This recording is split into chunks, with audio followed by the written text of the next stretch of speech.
Hello दोस्तों, मेरा नाम है स्नेहाशीष पहाड़ी। आपको इस वीडियो लेक्चर में स्वागत करता हूं। जैसे कि हम जानते हैं mission IAS learn with integrity की तरफ से एयरटेल पेज का एनालिसिस हर बार हो रहा है, तो फिर इस बार भी होने वाला है। ठीक है। वो क्या है, यूजुअली टॉपिक क्या है और टॉपिक का डिस्कशन क्या होने वाला है, वो बहुत ही ज़रूरी है। ठीक है।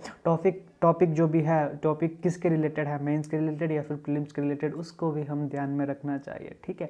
तो फिर अगर ध्यान में रखेंगे तो फिर तो ही हमारा क्रैक हो पाएगा ना एग्ज़ाम में।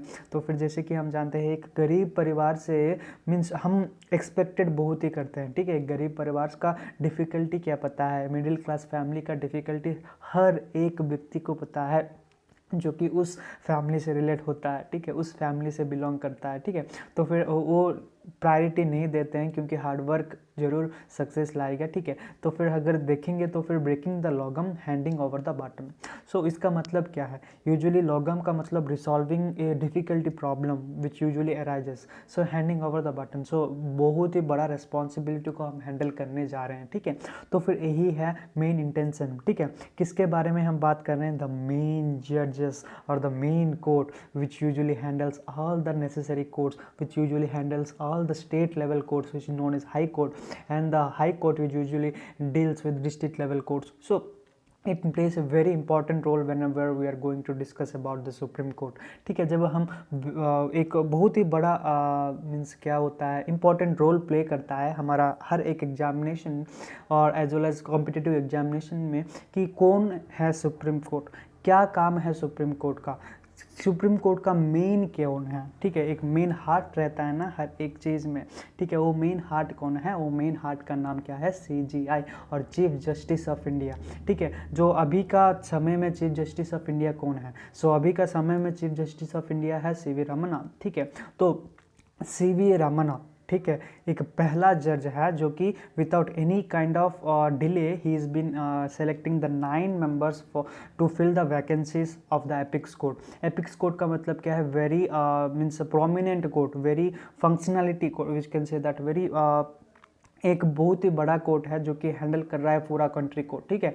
So that is how he is been selecting the 9 member जज। ठीक है। 9 मेंबर टीम को सेलेक्ट कर रहा है फॉर द जुडिशियल पर्पज। ठीक है। एक अपॉइंटमेंट प्रपोज करनी है जो कि फिल ऑफ वैकेंसीज। ठीक है। वो पहला कोर्ट है या फिर पहला चीफ जस्टिस ऑफ इंडिया है जो कि सीवी रमन्ना है, जो कि अभी तो भी न्यूज़ आया है कि जो अभी भी डिस्कस कर रहे हैं कि he is going to select एक एत्तर नारियन तुपुज्यते। ठीक है। जो भी बोले हैं कि बी वी नागरत्नम जो भी वुमेन अभी not it is not been expect it is been expected that B V Nagarathnam, ठीक है, जो भी women first chief justice of India बनने वाली है, इनका किन के अंडर, वो है चीफ जस्टिस ऑफ इंडिया के अंडर। ठीक है। जो कि 9 मेंबर एपिक्स कोर्ट का, ठीक है, वो सेलेक्ट करेगा। ठीक है। जो फिर रिकमेंड करेगा, लेकिन कौन अपॉइंट करेगा, it is all depend upon the president of India under the article 124(4).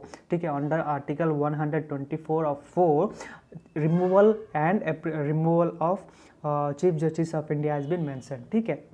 वो भी आपको ध्यान में रखना चाहिए कि कौन सा आर्टिकल में यूजुअली आता है आपका मेंस पर्पस के लिए। ठीक है। तब ही आप एक successful educator, we can say that successful learner बन पाओगे। ठीक है। क्योंकि हर एक चीज़ का एक कॉम्पिटिटिव स्किल रहता है, हर एक चीज़ का एक कॉम्पिटिटिव पर्सपेक्टिव रहता है कि हम उस पर जाएंगे तो फिर क्या होगा, हम उस अगर एक कॉन्सेप्ट को डाइवर्ट ना करके उसी कॉन्सेप्ट में कौन कौन सा in detail explanation, in depth information क्या क्या है, तभी क्या क्या है अगर सोचेंगे तभी हम क्रैक कर पाएंगे हर एक एग्जामिनेशन में। ठीक है।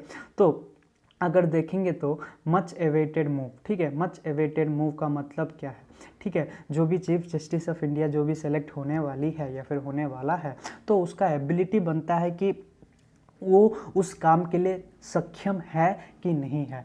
अगर सक्षम है तो फिर उनका फंक्शनैलिटी क्या है, उनका डिपेंडेंसी क्या है, उनका जो भी काम प्रीवियसली किया गया है या फिर प्रीवियसली हुआ है उनके अंडर, ठीक है, वो अच्छा है, उनका डिसीजन मेकिंग स्किल अच्छा है, या फिर उनका पर्सपेक्टिव ऑफ गिविंग जजमेंट वो अच्छा है। वो सभी नोट करके जो कि 9 मेंबर टीम जो कि चूज किया है। इधर 2016 में CGI-TS ठाकुर जो कि ब्रोक डाउन, क्यों ब्रोक डाउन हुए, वो फेल हो गए। ठीक है। अपॉइंट करने में फेल हो गए, तो फिर एक एक बनता है, क्या बनता है यार, एक मीन्स एक perspective of Fehling in his teenager बनता है, ठीक है, वो एक इम्पैक्ट बन जाता है। जैसे कि हम पढ़ाई किए थे टी.एस. ठाकुर जो कि फेल हुए, तो फिर एक नेगेटिव इम्पैक्ट बनता है, ठीक है, तो इसीलिए ब्रेक डाउन हो गए। इधर देखेंगे हर एक चीज़ का वेरी वेरी इंपॉर्टेंट इधर रखा गया है कि एन.वी. रमन्ना जो भी सेलेक्ट करने वाला है, उनका जजमेंट, उनका प्रोसीजरल एडवांसमेंट,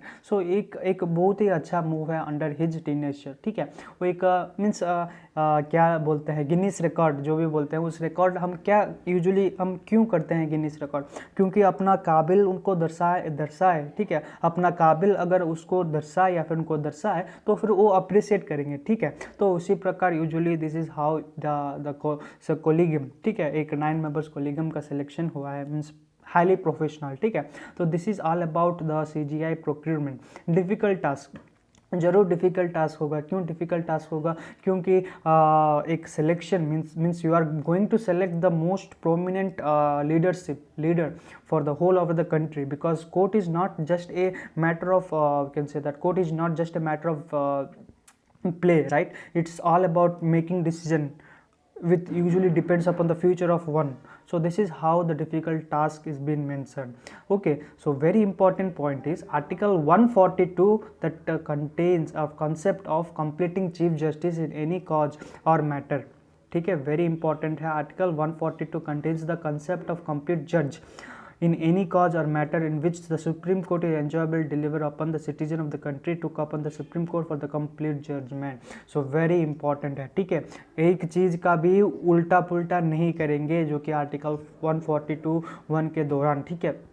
तो वही उनका एबिलिटी, उनका लाइबिलिटी, उनका conceptional of decision making very important role play करता है, ठीक है, in selecting the chief justice of India, ठीक है। So India's completing reality, so this is all depends upon how usually it works, it usually depends upon how actually the work of different conceptualization of Supreme Justice of Supreme Court of India usually depends upon. So whether we are going to give perspective to the backward classes, ठीक है, अगर हम backward classes का perspective देंगे या फिर जो भी UR क्लास का unreserved क्लास का perspective देंगे, वो सारा चीफ जस्टिस के ऊपर ही डिपेंड होता है, उनका वर्क, उनका डिपेंडेंसी, उनका टीनेचर ऑफ एक्सपीरियंस से ही डिपेंड होता है, ठीक है। This is how the Airtel plays need for transparency, जो कि नीड फॉर ट्रांसपेरेंसी भी हमको डिस्कस करना है कि India is perhaps the only country where the जज सेलेक्ट्स द हायर जजेस, या फिर डिस्ट्रिक्ट या फिर हाई कोर्ट जज को भी वो सुप्रीम कोर्ट या फिर हाई कोर्ट जज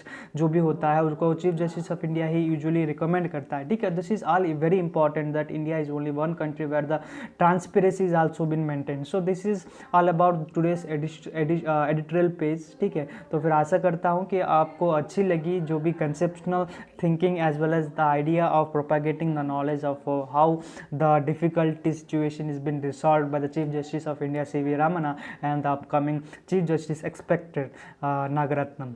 So till then, धन्यवाद, thank you.